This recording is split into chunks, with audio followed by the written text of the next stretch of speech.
You mean to tell me I got a 4-year degree, working in public relations, working in marketing, which is a market that was booming at that point because a lot of businesses needed some type of survival strategy, right? And you mean to tell me I'm only making $36,000 a year? Yeah, peace.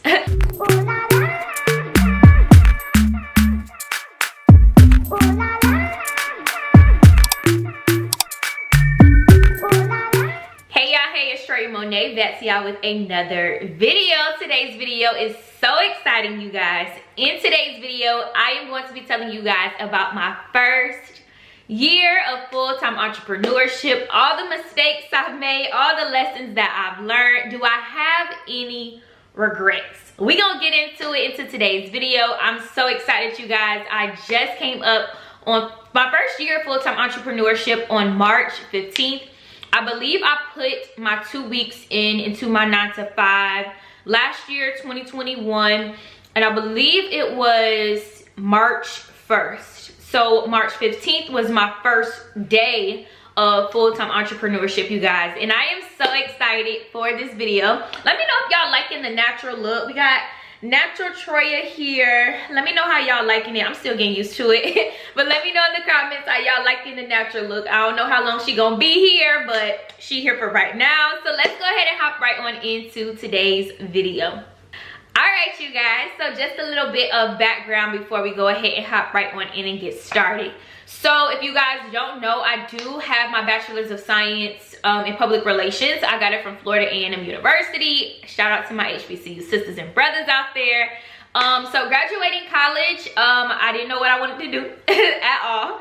So I was like, you know what, as a backup plan, I am going to become a flight attendant. So I went to an interview with Frontier, got the position, and got accepted to join their flight attendant school. After leaving the airport, y'all, or while I was at the airport leaving Colorado, I got the phone call that I got accepted for a position in New York City.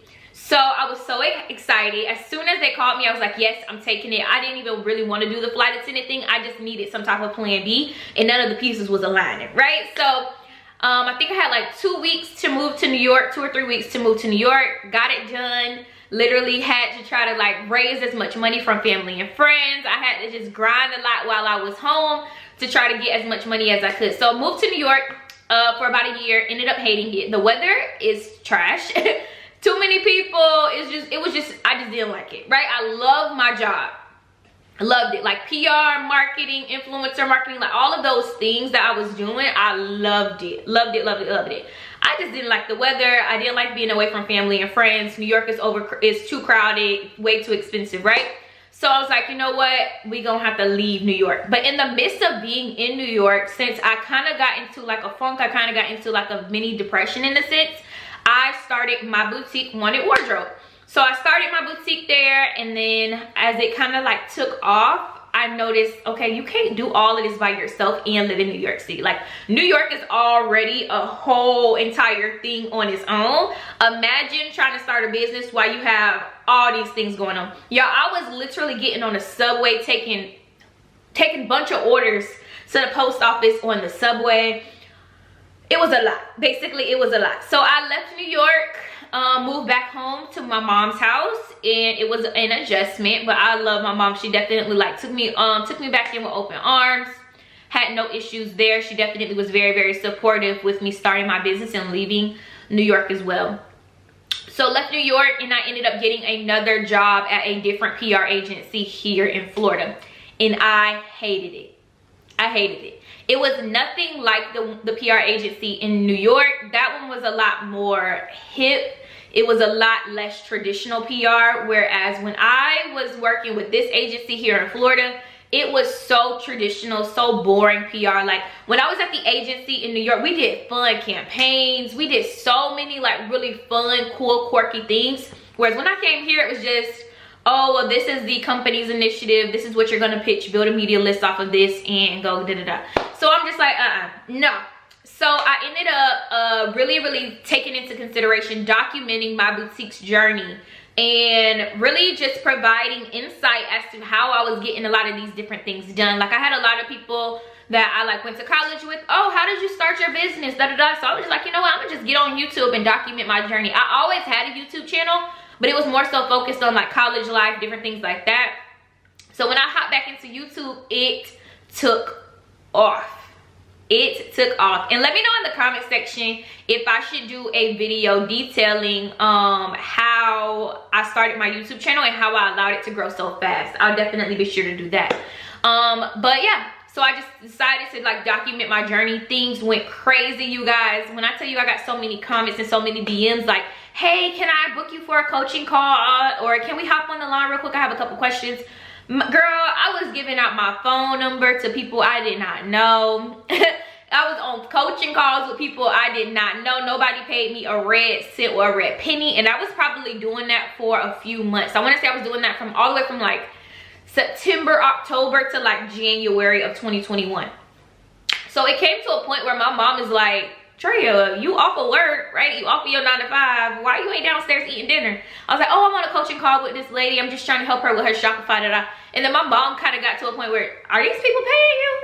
And I was just like, no, I'm just doing it. You know, I just like helping people. And she was just like, girl, you need to turn this into an actual business. And then the light bulb literally went off. Literally went off, you guys. So that is how Her Hustle Academy was formulated. I started doing a whole bunch of coaching calls. I started actually like formulating myself as some type of coach, in a sense, and then things kind of went off from there. Of course, at that point, I was monetized from YouTube, so I was getting a YouTube check. I was definitely getting checks from, or getting funds from being a coach. And then at that point, my boutique was in like a holding period. That is when I started to do my rebrand process. So I get a lot of questions as to how did I easily transition. It is because I had multiple streams of revenue coming in, and I saved a huge chunk of money, you guys. I saved a lot of money. So one of my biggest questions when it comes to whether or not you should leave your 9 to 5 and how did I leave my 9 to 5 is I made sure that I had 6 months to a year worth of bills saved. Mind you guys, when I left my 9 to 5, I was still living with my mom, but I had just moved into an apartment and my rent was not that expensive at all. I think my rent was like $1,200, and that might be expensive to some people, might not be expensive to others. So my rent was about $1,200, and I had already been saving so much money because I was living with my mom for almost a year at that point. So I had enough money saved up. I always tell you guys, if you're gonna leave your 9 to 5, make sure you have at least 6 months to a year worth of bills saved, right? And then you also have a little bit extra saved for if you want to do something fun as far as entertainment, and you're not like in a depressed funk and you don't feel like you're like constrained, right?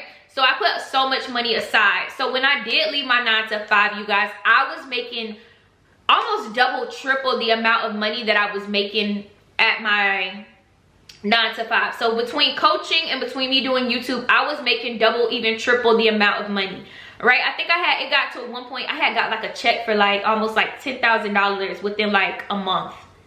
At that point, I'm like, peace. At my 9 to 5, you guys, I think I was making $36,000 a year. You mean to tell me I got a 4-year degree, working in public relations, working in marketing, which is a market that was booming at that point because a lot of businesses needed some type of survival strategy, right? And you mean to tell me I'm only making $36,000 a year? Yeah, peace. So I left my 9 to 5, you guys. I left. I put in my 2 weeks, I want to say on March 1st. And granted, during that time, I had already been setting myself up. So all the time, I already knew that I was leaving my 9 to 5. I just didn't know I was going to leave it so soon. So I put my 2 weeks in, and I'll insert a clip if I still have it of like I filmed myself like after I put my 2 weeks in and like after I announced it, and I'll be sure to put it here. I literally just put my 2 weeks in for my job. And it is literally the most happiest, craziest experience. I'm literally trying not to cry right now, but literally the most happiest, craziest feeling right now because I'm literally like completely stepping out on faith right now. And this feeling just feels so good, but it feels kind of scary at the same time, but I don't even know really what to say. I'm super excited. This is something I've been praying about for a long time. But yeah, you guys, so I left and it was a crazy feeling. I was scared, I was nervous, but I had prayed about it for so long and I already knew that I was doing it. And I'm the type of person, when I know I'm doing something, I just gotta strategize it and then it's done. Like I'm one of those type of people, once I make up my mind about something, like it's done after that. So I put my 2 weeks in and I have never looked back, you guys. Of course, I have some notes here. So we are going to hop right on into it. Of course. So I wanted to highlight some of the mistakes that I made along the journey of full-time entrepreneurship. And within my first year of entrepreneurship, what are some of the mistakes I made? Y'all know I love being 100% transparent with you guys. So let's hop right on in. So one of the number one mistakes that I feel like I made was not understanding financially the role that it takes to be a full-time entrepreneur. So what do I mean by that? Like, you truly have to understand taxes while you're a full-time entrepreneur. You truly have to understand taxes. So one thing I wish I would have did sooner was to hire a tax expert or some type of CPA to handle my finances. Because I ain't gonna lie to y'all, I'm still making a whole bunch of money, right? But for me to like literally quit my 9 to 5 and to make double, triple, quadruple the amount of money I was making as a full-time entrepreneur, I wish I had a better glimpse as to how to track all of those funds and how to properly set up myself for business taxes and all of those things. So that is definitely like one of the mistakes that I made. Luckily now everything is like nice and smooth sailing, but then it was a little bit of a mess, and we'll get into that in another video. But also understanding insurance, right? So one of the perks of working a 9 to 5 is that you get health insurance, you get insurance, right? So luckily at that time when I did leave my 9 to 5, I was only 25 years old. So I was still under my mom's insurance. But I wish that I did take into consideration a little bit more how to actually properly set up yourself as a full-time entrepreneur when it comes to insurance. So that is like another like mistake or thing that I wish I would have done as well. Another thing, y'all, is getting ready mentally. Like, mentally, being a full-time entrepreneur is draining mentally. And it's draining mentally because it is a lot of pressure. It is so much pressure. You're literally going from side hustle to like the real deal, right? You have to make sure that your priorities are together. You have to make sure that your mindset is together, because if not, it will eat you up. It will eat you up. There will be times where I'm like, oh my goodness, I'm so stressed out. I have so much things to do. Like when you work a 9 to 5, you almost have a promised paycheck, right? But when you a full-time entrepreneur, the paychecks ain't promised. The paychecks is not promised at all. You have to go out there and you have to grind to get every single last cent. Whereas if you work a 9 to 5, you might be able to slack off a little bit and you still gonna get your paycheck. Whereas if you are full-time, ain't no slacking off. You have to make sure you grind for every single red cent that you get, right? Another thing mistake that I made was not understanding time management in the way that I should have. Like, I have so much more time on my schedule, and it's a blessing and a curse at the same time. Because there'll be days where I'm like, oh, I don't feel like doing no work today. I'm gonna go get my nails done. I'm gonna go get my hair done. I'm gonna relax. Granted, that's awesome, because that's one of the rewards of being a full-time entrepreneur is being able to have that flexibility and that free time. But you still have to make sure that you manage your time in a good enough sense to where you still get your work done and you're still able to have some time for play. Luckily now in today's age, I am good to go with that. But when I first left my 9 to 5, I'm like, oh, I'm finna sit on the couch for a little bit, watching me a little movie, all of the things. But then it got to a point where I'm like, no, Troy, we got work to do. Luckily, I was still doing enough work to generate triple, quadruple the amount of, you know, income that I was making at my 9 to 5 still. But time management is definitely something that I wish I would have taken into consideration a lot more. Now, do I have any regrets of leaving my 9 to 5? The answer is 100% no. That was the best decision I could have ever made in my life, was leaving my 9 to 5. Like, the best decision, right? So no regrets. The only thing that I kind of, in a sense, like, not necessarily like regret, or the only thing that I'm jealous of when it comes to people who have a 9 to 5 is that you guys have an escape. After you clock out of your job, you don't have to look at your job until like the next week. I can't clock out of being a full-time entrepreneur. There's no way for me to clock out. I can't clock out. And of course, some people might say like, well, Troyia, that's an issue that you need to work on. Like, of course you can't clock out, but be sure to take breaks. And I do.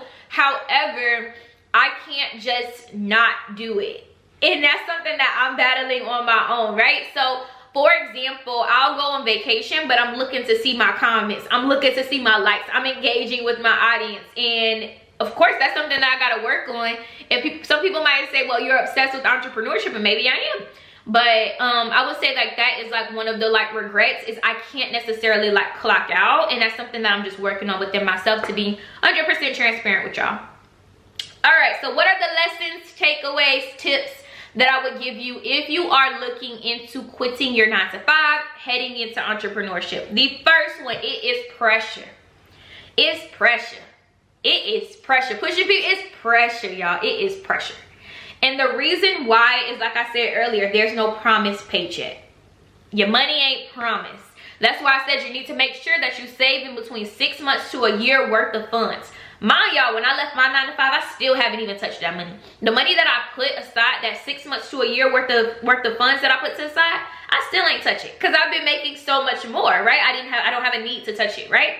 So all that money is just sitting into my savings. So really, you have to think about like that paycheck and really understanding like what is your business's why, and allowing that to kind of drive you. Like, what's your personal why, what's your business why, and allowing that to drive you. If not, it's gonna be a little bit of a headache, sis. It ain't even gonna lie to you. Next lesson or takeaway or tip that I have is you have to plan. Like, you have to plan. You have so much more time into your hands. It's easy to get distracted. And another thing is you have to make sure that you set boundaries. Once my family knew that I didn't have a 9-to-5, they was asking me to pick up little Ray Ray from school. Can I go run this errand for them? Can I go pick up so-and-so? Like, no. You still have to operate in your business as if you're working a 9-to-5. Because if you are clocked into your job, they wouldn't call you because they know that you're busy. So you have to make sure that you set those boundaries up between your friends and your family to let them know, hey, you can't call me all given times out of the day, because yes, I still have work to do myself. Or you have to just let them know, like, hey, of course, you know, I can run an errand here or there, but at the end of the day, I still got work to do. I still got to make sure that I'm clocked into my job as well. So I would say that. Another thing is save. One thing that I did when I did start my business is, y'all, I splurged on whatever I wanted to. And do I have any regrets about it? Absolutely not. Like, I enjoyed my money. I still enjoy my money, right? So make sure that you save, but make sure you do splurge. So if you do notice, okay, I'm making way more money being a full-time entrepreneur than I ever have when I was working full-time, go splurge on yourself, sis. I bought myself a Louis bag. I was trying to see if it was over here somewhere. I bought myself a Louis bag. I bought myself a Louis wallet. I went on trips. I went on vacations. Enjoyed my money for my first year of entrepreneurship, because I got that sense and I got that feeling. But now that that feeling is out, I'm like, we saving money around here. So I'm not telling you to don't splurge, don't treat yourself. Definitely do those things. But make sure after you kind of get out of that funk or that kind of like lifestyle change, definitely go back into saving money, because you're going to need it for investing into yourself. And that's what I want to say next, is keep investing into yourself, right? So book a business coach, get that course, download that ebook, or whatever you have to do, attend that event, right? So it's so important to make sure that you are investing in yourself and that you hire some type of coach to kind of keep you on that journey. And last but not least is, it's lonely. So get yourself a business bestie, get yourself a business coach. Sorry, y'all, my camera cut off. But yes, all of the things. Get yourself a business bestie. Get yourself a business coach. If you guys are interested in finding ways to get a business bestie, make sure that you do join Hustleholics Anonymous. It is my membership program. Within the program, we do assign you a business bestie on the 30th of every single month. So that way you do have some type of accountability partner, some type of business bestie that is going to help guide you throughout the journey. And it's almost kind of like a peer-to-peer mentor where you guys can keep each other accountable and rooted within this lonely journey of entrepreneurship. You do not have to do it alone. You're only doing it alone if you choose to. So yeah, you guys, that is pretty much it. That is how I went from 9 to 5 to full-time entrepreneur. The mistakes that I made, the lessons that I've learned, the takeaways, the regrets that I have, which is not that many. So yeah, if you guys have any questions, feel free to leave them down below and I will get back to you. And don't forget to join the best membership, you guys, the best e-commerce membership, and that is Hustleholics Anonymous. So I will see you guys later. Peace.